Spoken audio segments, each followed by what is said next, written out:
next up is Assassin's Creed 2 Discovery. It's on the DS, right? It is on the DS. Because I want to play Bloodlines. Okay.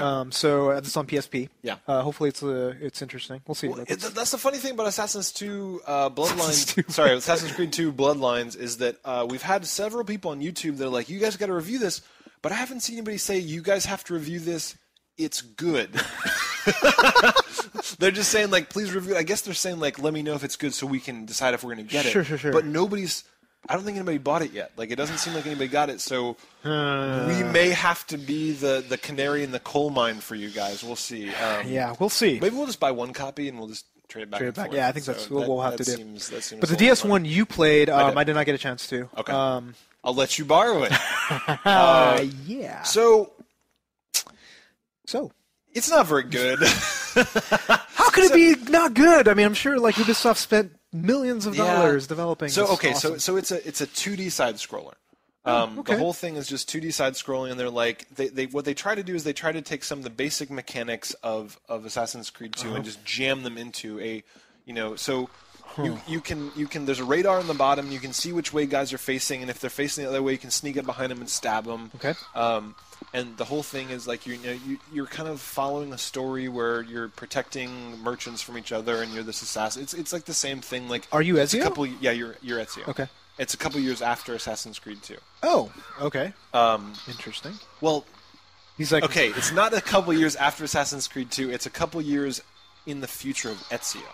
So you never have anything with the Animus. Like it's all just kind of like you are back in Venice and you are stabbing bitches, and that's all you need. Because that's what you do. Yeah. I mean, seriously. So there's two elements. There's like the fighting and the stealth.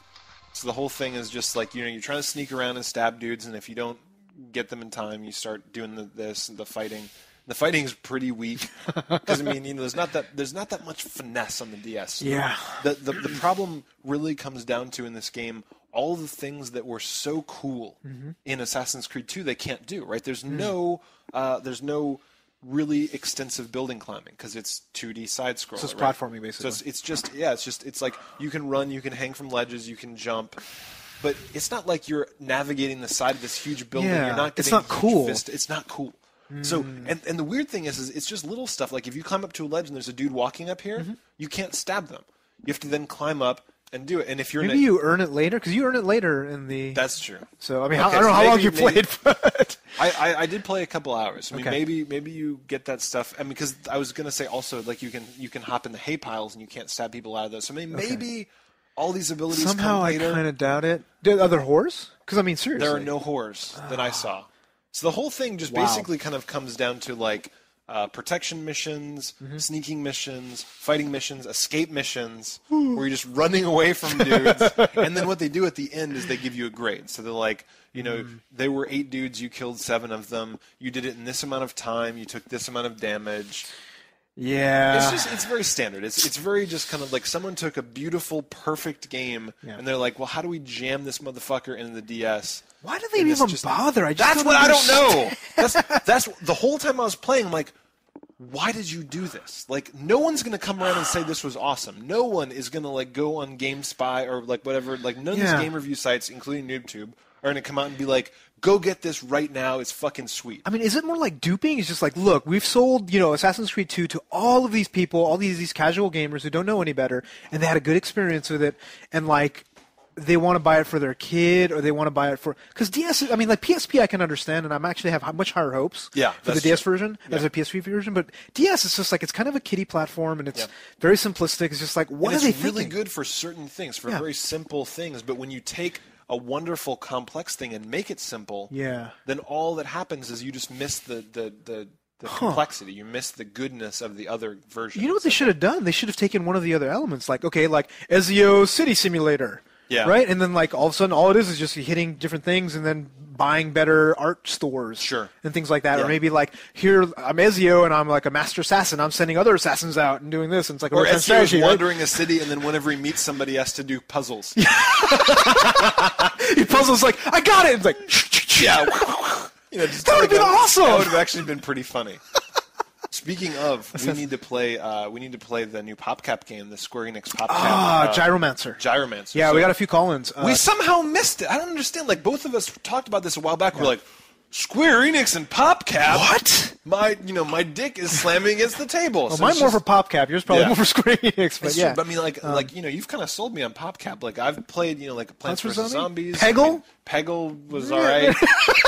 You liked it more than me. It was awesome, dude. But it's like so.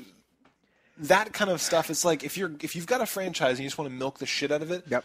Put it in, put it in something like have it like fucking Ezio's Sudoku. Yeah. I would play that. Just stick it on something that you know is already good on the DS. Yeah, I mean, seriously, like some sort of puzzle mechanic, some sort of simulation. I mean, you could even argue that a platformer would make sense, but it sounds to me like they didn't do it right. No, there's nothing innovative about it. I mean, when you look at it, if you compare it to something like Mario and Luigi RPG or like these other things.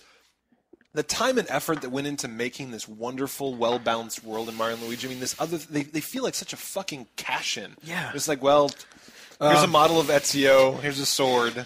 Yeah, go nuts. He can block and stab and sneak. Go, and it's like a bunch of new college grads who are just like, okay. Well, that's actually, that's kind of what they do. If you look at a lot of the big, like Ubisoft and all them, they'll have their, they'll put all their best team. They'll put 450 people on their target thing, and then basically they'll say, DS, PSP, PC, Wii. like Wii, Flash, all right, iPhone. Cell phone. Yeah. They basically go and pick a bunch of these really small game companies. It's good because, they need money too, right? Yeah. But it's just like they're not equipped to do a game on the caliber of Mario and Luigi. They're not equipped. So it's just like, what are you going to do, dude? It's like you're not going to be able to play it.